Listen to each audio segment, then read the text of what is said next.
guys, it's Eva Amore Martino of Happily Ever After, and welcome to my week 17 pregnancy vlog.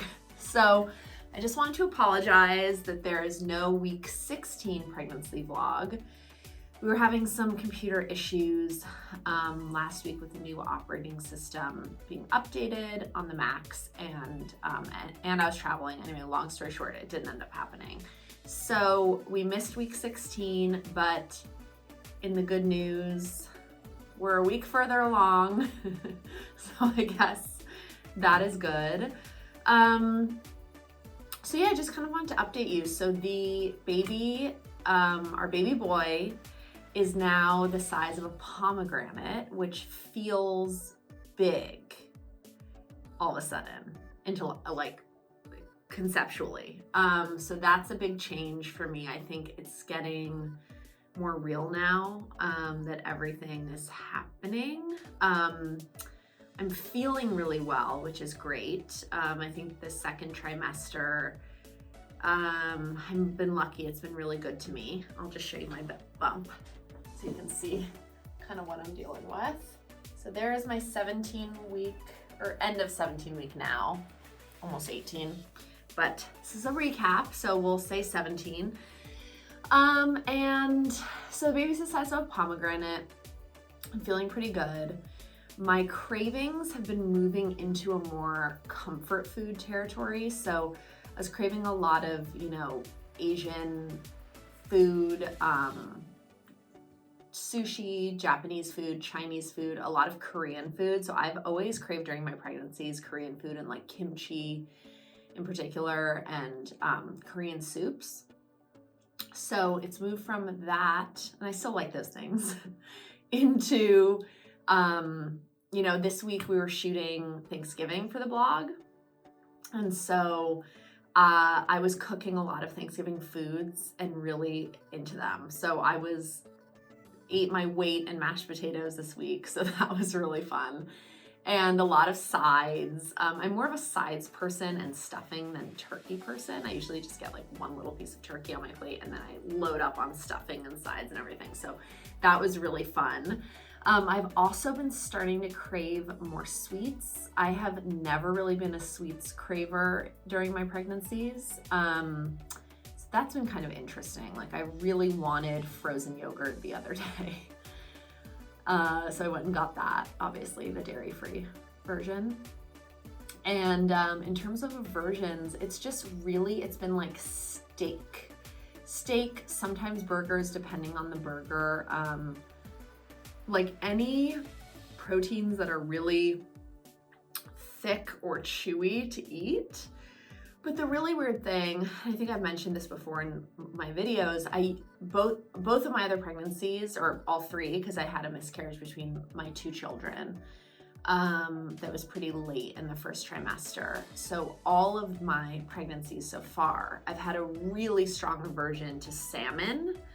Like, I couldn't even if I was even at a restaurant, someone next to me at the table next to me ordered salmon, I would like have to run to the bathroom, feel like I was gonna throw up right away and everything. So that wasn't fun, obviously. And this pregnancy, I really haven't felt that way at all about salmon, which is so nice, but also really unique and kind of bizarre for me in my former experience. So maybe this little man is really into salmon. This is his way of telling me.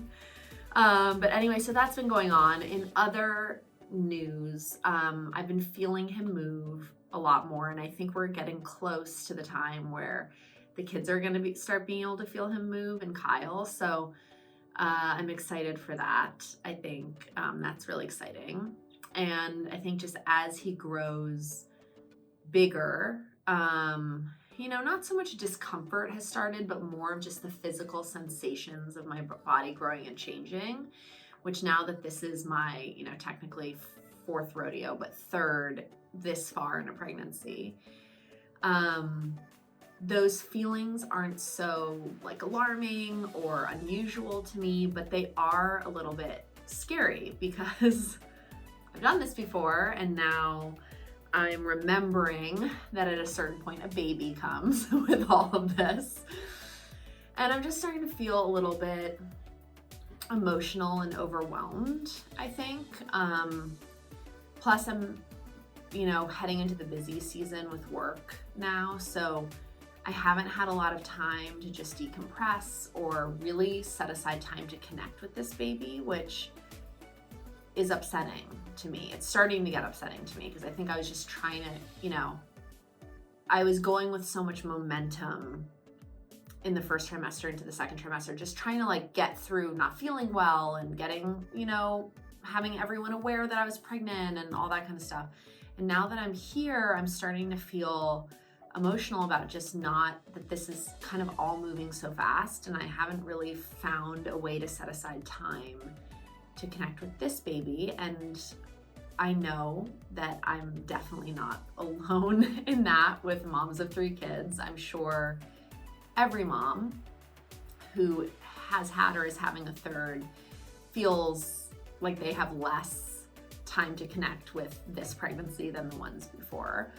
But I'm trying to brainstorm ways to remedy that, because I do want to create that time for myself. And for me, creating that connection with my unborn child has always been something that's been very sacred to me, and important to me before the baby's born. So I'm hoping that I can find space and time in my schedule here coming up to really set aside that time. And I don't know if it means doing a yoga class, a prenatal yoga class, just the 2 of us, or I don't know, starting a meditation practice for this pregnancy, or setting aside time once or twice a week to just go for a walk and just connect with the pregnancy. I don't know what that is or will be, but it's my goal in this upcoming week to really set aside time for that, because it's important to me. And I'm starting to get like anxious about pregnancy moving so fast. We had an editorial meeting today about holiday, and we were putting some stuff on the calendar like about me moving into my 3rd trimester, like over the holidays, and I almost started crying. I was just so overwhelmed that, I mean, obviously we're not there yet, but just the coming up here, it's gonna be just so far in, and I don't know. I don't want to start crying again right now, but I feel like maybe there's some feelings there that I need to work out. So anyway, that's just what's kind of been on my mind this week. And I think I told you guys we have his name already picked out, so that's been really fun. Just like calling him by his name and thinking about him in a more specific way and everything. But yeah, it's just so wild. I don't know why it's taken me until now for it to really hit me that I'm having another child, like I will have 3 children all the time after this. So I don't know, I'm just feeling like excited, happy, but mega overwhelmed and kind of emotional this week, which I haven't felt really emotional or like hormonal until now. So that's new for me. And then I'm trying to think of what else. I set aside time with a girlfriend in a couple weeks to go away for a night and 2 days. And I'm like really excited about that, just to like decompress and have like a little mini, kind of like a baby moon, but not really, but for me, my own self, a mini self baby moon, solo baby moon, I should say. So that should be fun. And that's it. I don't know. I'm curious. I would love it if you guys commented below here in this video about other topics, family topics you'd want to see vlogs on, or sorry, I wasn't like waving at you. I was just, there's a piece of fuzz in there. Any other, pregnancy topics or family topics that you would want to see covered in a vlog, or maybe tutorials for the family channel. But I would love any input you have. And as always, don't forget to thumbs up and like and comment and subscribe to this YouTube channel. That's how we know how we're doing and if we should keep going and how we should guide the channel. So really appreciate it, and thanks for watching, and I will talk to you guys next week.